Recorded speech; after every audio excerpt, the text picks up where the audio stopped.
New York City is getting too small for Allison Nelson. The owner of a handful of chocolate stores here is expanding overseas, the Middle East to be exact, in such places as Dubai and Qatar. In 10 years, she hopes to have 30 chocolate bars in place there. We're expanding overseas to the Middle East. Our first locations, there's 2 are opening in Dubai. A third will be opening in Doha, Qatar in January.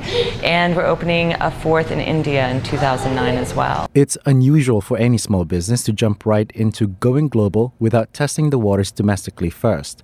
But the rules of the game has changed, mainly because of the tanking economy here. Perhaps we stay only 3 stores here in the U.S., but knowing that we can grow into 30 in the Middle East and that can subsidize what we do here in the U.S. and therefore what product we sell in the Middle East is a great comfort for us and for me especially. But Miss Nelson's first foray into a whole new market comes with cultural adjustments. She's had to reconfigure products, change recipes, and remake the designs of her stores.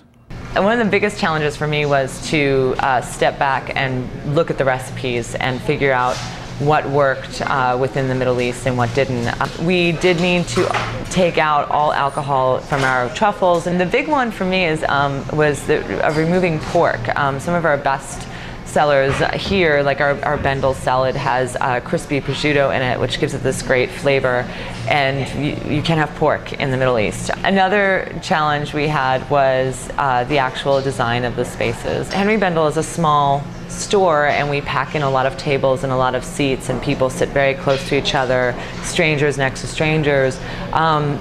For the Arab community, that's not an acceptable thing to do. We have a spin-off of the presidential seal as our logo, and even though the seal itself is on the wall in all of our stores, our shopping bags are missing the seal. For Miss Nelson, these were the risks and challenges she was willing to take on in order to ensure the survival and expansion of her chocolate empire. It can be really scary when you look at your numbers, and even if we haven't experienced a drop in our numbers, but the idea that drop could be around the corner is really frightening. So knowing that we've got another option and some security and that we'll be able to expand and move forward is a good comfort thing to have as a small business.